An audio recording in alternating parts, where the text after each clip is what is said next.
નમસ્કાર મિત્રો, હું ગોપાલ ઇટાલિયા. દોસ્તો, આજે 6 ઓગસ્ટ 2025 ગઈકાલે હું ગુજરાતની વિધાનસભામાં જઈને માનનીય મુખ્યમંત્રીશ્રીને રૂબરૂ મળ્યો હતો. મારે આજે અત્યંત દુઃખ સાથે આપ સૌને એક વાત જણાવી છે. આપણને પીડા થાય, આઘાત લાગે, એમ થાય કે શું માણસમાં સમજણ નહીં હોય કે સમજવા માંગતા નહીં હોય. ગઈકાલે હું માનનીય મુખ્યમંત્રીશ્રીને મળ્યો. મેં અલગ અલગ 5 વિષય ઉપર જે અત્યંત ગંભીર, અત્યંત મહત્વના, જનતાના સામાન્ય જીવનને લાગુ પડે એવા 5 વિષય ઉપર માનનીય મુખ્યમંત્રી સાહેબશ્રીને મેં રજૂઆત કરી. તેમાં એક રજૂઆત એવી છે કે ગુજરાતની અંદર હાલમાં ખેડૂતો માટે કોઈ પણ પ્રકારની પાક વીમા યોજના અમલમાં નથી. સ્વર્ગસ્થ મુખ્યમંત્રી માનનીય વિજયભાઈ રૂપાણી સાહેબ જ્યારે મુખ્યમંત્રી હતા ત્યારે એમણે મુખ્યમંત્રી કિસાન સહાય યોજના નામની એક યોજના બનાવી હતી. આ યોજનામાં એમણે એવું જાહેર કર્યું હતું કે અતિવૃષ્ટિ, અનાવૃષ્ટિ અને કમોસમી વરસાદ એટલે કે માવઠું, ખૂબ વરસાદ પડી જાય તો પણ ખેડૂતને પાક નુકસાનનું વળતર આપવું, બિલકુલ વરસાદ ન પડે, દુષ્કાળ થાય તો પણ ખેડૂતને નુકસાનીનું વળતર આપવું, માવઠું થાય તો પણ ખેડૂતને નુકસાનીનું વળતર આપવું. આવી એક યોજના વિજયભાઈ રૂપાણી સાહેબે બનાવી હતી, પરંતુ યોજના બની, એનો અમલ આજ દિવસ સુધી થયો નથી. મારી માંગણી એ હતી કે મોબાઈલનો વીમો હોય છે, માણસનો પણ વીમો હોય છે, પશુ પક્ષીઓનો પણ વીમો હોય છે, મકાનનો પણ વીમો હોય છે, દુકાનનો પણ વીમો હોય છે, માલસામાનનો વીમો હોય છે, ગોડાઉનનો વીમો હોય છે, કારનો વીમો હોય છે, બાઇકનો વીમો હોય છે, બધી જ વસ્તુનો વીમો છે. તો ખેડૂતે પકવેલા પાકનો વીમો કેમ ન હોવો જોઈએ? ખેડૂતના પાકને પણ જો નુકસાન જાય તો એને પણ વીમો મળવો જોઈએ. આટલી સરસ લોજિકલ, તાર્કિક રીતે જે માંગણી છે, અને માનનીય વિજયભાઈએ યોજના પણ બનાવી છે. મારી માંગણી એટલી જ હતી કે જે યોજના બની ચૂકી છે એને અમલમાં મૂકવામાં આવે તો ગુજરાતના કરોડો ખેડૂતોને એનો લાભ મળે. કેમ કે માવઠું હવે તો બહુ વારંવાર માવઠા થાય છે, કમોસમી વરસાદ ખૂબ થાય છે, અતિવૃષ્ટિ પણ ઘણીવાર થાય છે. ખેડૂતને પાકનું નુકસાન જાય છે, 1 પૈસાની સહાય મળતી નથી, ખેડૂત આત્મહત્યા કરી જાય છે. આવો સરસ વિષય મેં માનનીય મુખ્યમંત્રી શ્રી સમક્ષ રજૂ કર્યો. એ વાતની નોંધ ટીવીમાં ક્યાંય લેવાની નહીં. દુઃખ એ વાતનું છે કે ટીવીમાં ચર્ચા એ મુદ્દા પર થવી જોઈતી હતી કે ગોપાલ ઇટાલિયા જીવનમાં પહેલી વાર મુખ્યમંત્રીને મળ્યો તો એણે મુખ્યમંત્રીને જે વાત કીધી એ વ્યાજબી છે કે ગેરવ્યાજબી છે, યોગ્ય છે કે અયોગ્ય છે, જનતાના હિતવાળી વાત લઈને ગોપાલ ઇટાલિયા મળ્યો કે પોતાના રાજકીય એજન્ડા લઈને મળ્યો. ગોપાલ ઇટાલિયાએ જે ભાષા વાપરી એ રાજકીય એજન્ડા જેવી ભાષા હતી કે જનતા માટેની ભાષા હતી? આવા બધા મુદ્દાઓ પર ટીવીમાં ચર્ચા થવી જોઈએ, ડિબેટ થવી જોઈએ, લોકોનું ધ્યાન દોરાવવું જોઈએ. પણ ટીવીમાં શું ચાલે છે? એટલું બધું દુઃખ થાય છે મને, એટલું બધું અંદરથી આઘાત લાગે છે, પણ મારે શું બોલવું? હું બોલીશ તો કોણ સાંભળશે? કેવા એજન્ડા હાલે છે? કેટલા પ્રકારનું, મતલબ ચૂથવાનું કામ હાલે છે, મુદ્દાને ચૂથવાનું કામ. મેં 5 મુદ્દા પર રજૂઆત કરી. એમાંના 2 મુદ્દા ખેડૂતો માટેના હતા. ઇકો સેન્સિટિવ ઝોન નાબૂદ કરવા માટેનો મેં રજૂઆત કરી. આસામની સરકારે આજથી માત્ર 2.5 મહિના પહેલા ઇકો ઝોન નાબૂદ કરવાનું જાહેરનામું બહાર પાડી દીધું. મેં જાહેરનામાનો નંબર, જાહેરનામાની તારીખ, તમામ વસ્તુ મુખ્યમંત્રીશ્રીને આપી અને કીધું કે જો આસામની સરકાર 2.5 મહિના પહેલા ઇકો ઝોન નાબૂદ કરી શકે તો આપણા ગુજરાતના ખેડૂતો તો 1.5 વર્ષથી ઇકો ઝોનની વિરુદ્ધ લડાઈ લડી રહ્યા છે. તો ટીવીમાં એ મુદ્દો આવવો જોઈતો હતો કે ગોપાલ ઇટાલિયા મુખ્યમંત્રીને મળ્યો તો મળીને જે બોલ્યો, જે કીધું, જે મુદ્દા લઈ ગયા એ જનતાના મુદ્દા હતા કે ખાલી રાજકીય રીતે એકાબીજા ઉપર કીચડ ઉછાળવાનું કામ કર્યું? ગોપાલે ધારાસભ્ય તરીકે શું કામ કર્યું, કેવું કામ કર્યું, સારું કામ કર્યું, ખરાબ કામ કર્યું, યોગ્ય કર્યું, અયોગ્ય કર્યું, વ્યાજબી કર્યું, ગેરવ્યાજબી કર્યું? ગોપાલે જે મુદ્દા કાયદા પ્રમાણે ઉઠાવ્યા એ કાયદા પ્રમાણે સાચા છે કે કાયદા પ્રમાણે ખોટા છે? એ બધી વસ્તુ ઉપર જો ટીવીમાં વિશ્લેષણ થાય તો હજારો લોકોને સાચી વાત જાણવા મળે. પણ મારું દુઃખ એ વાતનું છે કે ટીવીની અંદર એકદમ, મતલબ ચૂથવાની વાતો હાલે છે, કેવા કેવા વિષયો, કેવી કેવી વાતો હાલે, જેનો ગુજરાતની આમ જનતાને કોઈ ફાયદો નથી. હું કાલે મુખ્યમંત્રીશ્રીને મળવા ગયો, મારા જીવનની પહેલી મુલાકાત હતી. પહેલી વાર મેં મુખ્યમંત્રીની ચેમ્બર જોઈ. મુખ્યમંત્રીની ચેમ્બરની બહાર મંત્રીઓ ઉભા હતા, અનેક ધારાસભ્યો ઉભા હતા, પૂર્વ ધારાસભ્યો ઉભા હતા, ગુજરાતના નામચીન લોકો જેને તમે જિંદગીમાં નજીકથી ના જોયા એવા લોકો ત્યાં ઉભા હતા. ઓછામાં ઓછા હું તમને એવું કહી શકું, અતિશયોક્તિ ન લાગે તો 100 જેટલા માણસો, ગુજરાતના ટોપ નામચીન માણસો છે, એ ત્યાં ઊભા હતા. અને લાઈન જેવું કોઈ લાઈનમાં નતું ઊભું, કેમ કે એટલા બધા ઝાઝા માણસો હતા કે એ સારું, પણ બધા પોતપોતાની રીતે જેને જ્યાં જગ્યા મળે ત્યાં ઊભા હતા. કાલે મને ભાજપના અનેક ધારાસભ્યો મળ્યા, પૂર્વ મંત્રી મળ્યા, ચાલુ મંત્રી મળ્યા, ગુજરાતના પ્રતિષ્ઠિત આગેવાનો મળ્યા, વેપારીઓ મળ્યા, 100 વખત છાપામાં આવી ગયા હોય એવા સામાજિક ને રાજકીય અગ્રણીઓ, વેપારી અગ્રણીઓ મળ્યા, બધા જ મળ્યા છે. કેમ કે બધા જ મુખ્યમંત્રીની ચેમ્બરની બહાર ઊભા હતા, તો હું ઊભો હતો. કોંગ્રેસના નેતાઓ મળ્યા, ભાજપના નેતાઓ મળ્યા, ધંધાવાળા મળ્યા, વેપારવાળા મળ્યા, કલાકારો મળ્યા, જથ્થાબંધ માણસો કાલે ત્યાં ઊભા હતા. કેમ કે મુખ્યમંત્રીની ચેમ્બર છે, એની બહાર બધા જ ઊભા હોય, બધા જ વાતો. અને મને, હું ત્યાં જાઉં અને કોઈ મને કંઈક બે શબ્દો રામ રામ કરે, શુભેચ્છા આપે, કોંગ્રેચ્યુલેશન્સ કરે, કોઈ મને કંઈક પૂછે કેવું લાગે છે, શું છે, તો શું એની યાર વાત નહીં કરું?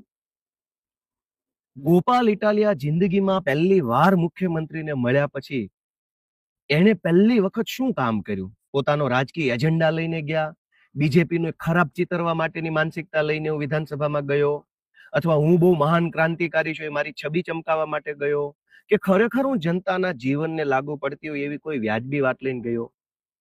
એનું કોઈ વિશ્લેષણ જ ટીવીમાં નથી. કે ગોપાલ ઇટાલિયા છબી ચમકાવવાની વાત લઈને ગયો, ભાજપનું ખરાબ દેખાય એવા એજન્ડા લઈને ગયો, મુખ્યમંત્રીને ખરાબ ચિતરી શકાય એવું કઈ લઈને ગયો, કે ખરેખર આમ જનતાને લાગુ પડતી હોય એવી વ્યાજબી વાત લઈને ગયો? એ બાબત ઉપર ટીવીમાં કોઈ ચર્ચા જ નથી. મારે નામ નથી લેવા કે ત્યાં કોણ કોણ મને મળ્યા, મને કેટલાય લોકોએ હાથ મિલાવ્યો, અભિનંદન આપ્યા, નમસ્તે કર્યું, મારી યારે ફોટા પડાવ્યા, કદાવર માણસો હતા. મેં કીધું ચાલુ મંત્રી ત્યાં ઉભા હતા, એટલા ડિસ્ટન્સ ઉપર, 1 ફૂટના ડિસ્ટન્સ ઉપર ચાલુ મંત્રી ઉભા હતા. આ બાજુ પૂર્વ મંત્રી 2-3 ઉભા હતા, આ 2-4 ધારાસભ્યો અહીંયા ઉભા હતા, કોંગ્રેસના ધારાસભ્યો આ બાજુ ઉભા હતા, હું ઉભો હતો, અનેક એવા માણસો હતા, વેપારીઓ, બધા મોટા મોટા નામચીન વેપારીઓ. હું અત્યારે નામ બોલું તો ગુજરાત આખું એમ કે હા, નામ સાંભળેલો માણસનું. પણ ચર્ચા ટીવી પર શેની થવી જોઈએ? કે કોણ કોને મળ્યું, કોણ કોને ફોટો પાડ્યો? એ તો મુખ્યમંત્રીનું કાર્યાલય છે, ત્યાં તો આખી ગુજરાતના માણસો આવતા હોય, બધા એકાબીજાને મળે તો સ્વાભાવિક છે. એટલે મને એટલું બધું દુઃખ લાગ્યું, એટલો બધો આઘાત લાગ્યો કે આ ગુજરાતની કેવી અધોગતિ હશે. આપણું દુર્ભાગ્ય તો જુઓ, જે મુદ્દાની ચર્ચા થવી જોઈએ એ મુદ્દો ટીવીમાં નથી. એટલું બધું આઘાતજનક બાબત છે. ભગવાન આપણને બધાને થોડીક શક્તિ આપે, જાણવાની, સમજવાની, જોવાની. હું કાલે પહેલી વખત ગયો, મેં ટાઉન પ્લાનિંગનો મુદ્દો ઉઠાવ્યો કે ટાઉન પ્લાનિંગની અંદર ભયંકર ભ્રષ્ટાચાર હાલે છે. અને ભ્રષ્ટાચાર છે એ આમ જનતાને નડે છે. 40% જમીન કપાત કરવાની, ડેવલપમેન્ટ ચાર્જ લેવાનો, યુઝર ચાર્જ લેવાનો, બીજી જગ્યાએ પ્લોટ ફાળવી દેવાનો, પ્લોટનું વેલિડેશન સર્ટિફિકેટ લેવાનું, આ બધી જ વસ્તુ ખોટી છે. કાયદામાં ક્યાંય નથી લખ્યું. મેં મુખ્યમંત્રીશ્રીને સ્પષ્ટ વિનમ્રતાથી કીધું કે સાહેબ, કાયદાની આખી ચોપડીમાં ક્યાંય એક શબ્દ નથી કે 40% જમીન કાપી નાખો, સેલેબલ પ્લોટ મૂકી દો, એવું કાયદાની આખી ચોપડીમાં ક્યાંય નથી લખ્યું. આ અધિકારીઓ છે એ વર્ષોથી કાપે છે. રજૂઆત કરીએ તો એમ કે છે કે આ તો 30 વર્ષથી આમ જ ચાલે છે. ભાઈ 30 નહીં, 300 વર્ષથી ચાલતું હશે, પણ કાયદાની ચોપડીમાં લખ્યું હોય તો ભલે હાલતું, નથી લખ્યું તો હવે બંધ કરી દો. આટલો મોટો મુદ્દો હું લઈને ગયો, કેમ કે ગુજરાતના તમામ મોટા શહેરોમાં જે પાણી ભરાઈ જાય છે ચોમાસામાં, એની પાછળનું મુખ્ય કારણ ટીપી એક્ટનો અમલ નથી થતો. એટલે ટીપીનો અમલ થાય તો પાણી ન ભરાય. ગુજરાતના તમામ શહેરોમાં ગટરો ઉભરાઈ જાય છે, એના પાછળનું કારણ ટીપી એક્ટનો અમલ નથી થતો એ છે. ગુજરાતના તમામ મોટા શહેરોની અંદર ટ્રાફિક જામ અને પાર્કિંગના ઇસ્યુ છે, એનો કારણ ટીપી એક્ટ. ગુજરાતના લગભગ મોટા શહેરોની અંદર પૂરતા પ્રેશરથી પાણી નથી આવતું, એનું કારણ ટીપી એક્ટ છે. ગુજરાતના તમામ મોટા શહેરોની અંદર મકાનો મોંઘા મળે છે, નાના નાના મકાનો છે, બાકસની સાઈઝના, માચીસની સાઈઝના મકાનો મળે છે, 1 BHK, 1.5 BHK, 2 BHK, છતાં એટલા મોંઘા મોંઘા મકાન છે. એની પાછળનું કારણ ટીપી એક્ટ છે. મેં ઇકોઝોન બાબતે ખેડૂતોને પાક વીમો જ નથી મળતો. ગુજરાતના તમામ રાજ્યોમાં પાક વીમો મળે છે, ગુજરાતમાં જ નથી મળતો. સોરી, ભારત દેશના તમામ રાજ્યોમાં પાક વીમો મળે છે, ગુજરાતમાં જ નથી. તો કેટલું દુર્ભાગ્ય કહેવાય કે એક બકરીનો વીમો હોય છે, એક ભેંસનો વીમો હોય છે, પણ ખેડૂતના 10 વીઘાના ખેતરમાં ઉભી રહેલી મગફળીનો કોઈ વીમો જ નથી. તો મેં સેન્સિટિવ, ગંભીર, અત્યંત મહત્વના મુદ્દા માનનીય મુખ્યમંત્રી શ્રી સમક્ષ રાખ્યા, ધારાસભ્યની હેસિયતથી મુદ્દા રાખ્યા. તો ધારાસભ્ય તરીકે મેં કેવું કામ કર્યું, મારી વાણી વર્તન કેવા હતા, મારી વિનમ્રતા હતી કે નહોતી, મારા મુદ્દા કેવા હતા, મારો એજન્ડા કેવો હતો, એ બાબતની ચર્ચા ટીવી પર થવી જોઈએ. પછી મારા મુદ્દા છે એ કેવા છે એ બાબતની ચર્ચા ટીવી પર થવી જોઈએ. એના બદલે ટીવીમાં શું આવે છે? એટલું બધું દુઃખ લાગે છે દોસ્તો, એટલું બધું. રાજકારણ અમે કરીએ છીએ અને કરવાના છીએ. ભવિષ્યમાં રાજકારણનો વિષય હશે ત્યાં રાજકારણ કરશું, ટીકા ટિપ્પણી કરશું, મેણા ટોણા જે કાંઈ આવશે કરતા રહીશું. કેમ કે એ પાર્ટ ઓફ બિઝનેસ છે. રાજનીતિમાં છીએ તો જાણતા કે અજાણતા, મનથી કે કમને કાંઈક તો બોલવું પડતું હોય છે. કાંઈક બોલીએ તો કાંઈક થાય.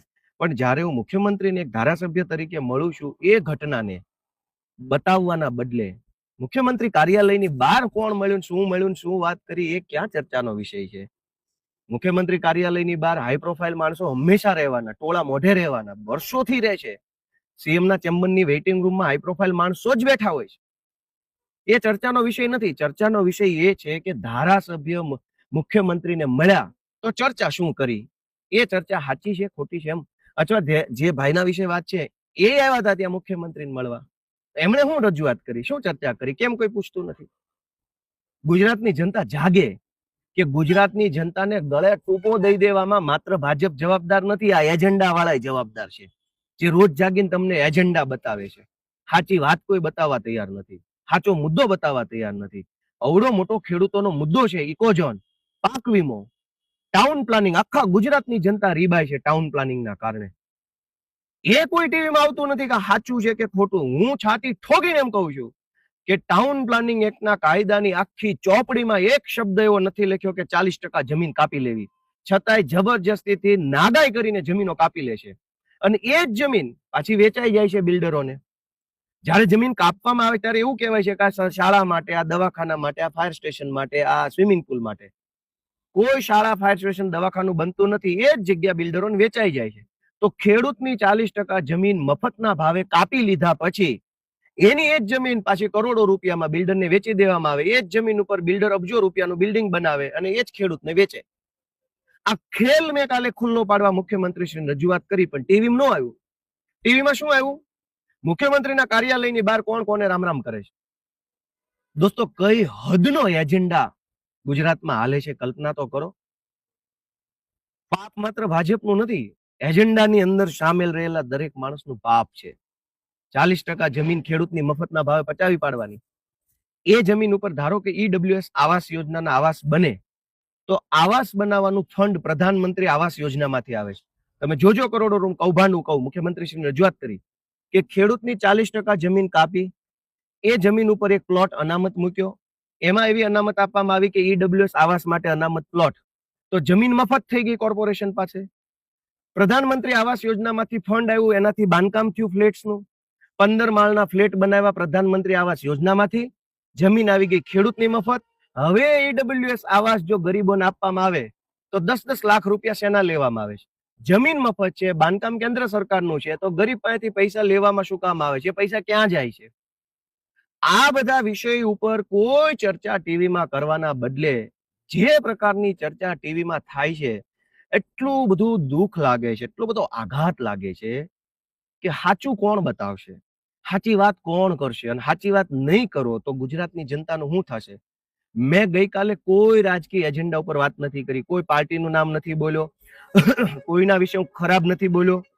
મેં સરકારની કાલે ટીકા નથી કરી, મુખ્યમંત્રી વિશે ખરાબ નથી બોલ્યો.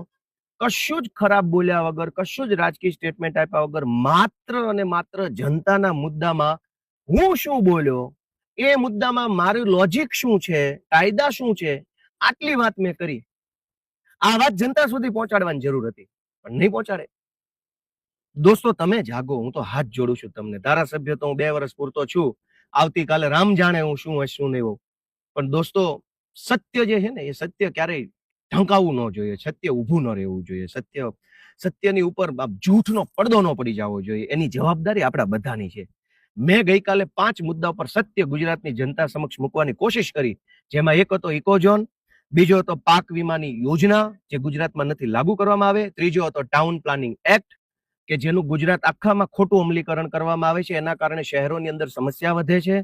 ચોથો મુદ્દો મારો હતો પવન ચક્કી અને સોલાર ઉપર પ્રોપર્ટી ટેક્સ લેવો જોઈએ, કેમ કે એ પણ એક પ્રકારની પ્રોપર્ટી છે. અને 5મો મુદ્દો મારો હતો કે માલધારી સમાજને વાડા ફાળવવામાં આવે જેથી કરીને પશુપાલન સારી રીતે કરે. આટલા ગંભીર, આટલા મહત્વના, આટલા જરૂરી, આટલા લોજિકલ, આટલા કાયદાકીય મુદ્દાની ક્યાંય ચર્ચા જ નથી. ચર્ચા એટલી બધી ખરાબ ચર્ચા છે. જે મુદ્દા જનતાને લેવા દેવા નથી એની શું કામ ચર્ચા કરવાની? હું ગુજરાતની જનતાને હાથ જોડું છું, તમે જાગશો તો ગમે એવા મોટા એજન્ડા હશે ને ધોવાઈ જશે, સાફ થઈ જાય. પણ તમે નહીં જાગો તો બધા પોતાનો એજન્ડા ચલાવી અને તમારા રૂપિયા તમારા ઉપર રાજ કરશે. ગુજરાતની જનતા જાગે, પોતાનો આત્મા જગાડે, પોતાની જાતને પૂછે કે ગોપાલ ઇટાલિયાએ ગઈકાલે વિધાનસભામાં મુખ્યમંત્રીશ્રીને જે રજૂઆત કરી એ વ્યાજબી છે? તમારો આત્મા એમ કે નહીં, ગોપાલે કાલે રાઈટ વાત કરી, ગોપાલે કાલે કોઈ રાજકીય વાત નથી કરી, ગોપાલે કાલે કોઈ ખોટો એજન્ડા નથી કર્યો, ગોપાલે ગુજરાતની જનતાના તમામ સમાજ માટે વાત કરી છે. તમારો આત્મા એમ કે ગોપાલ ઇટાલિયાએ કાલે સાચું કામ કર્યું છે, તો આ વિડીયો હજારો લોકો સુધી પહોંચાડો ને એજન્ડા કરનારાને ખુલ્લા પાડો. જય જય ગરવી ગુજરાત.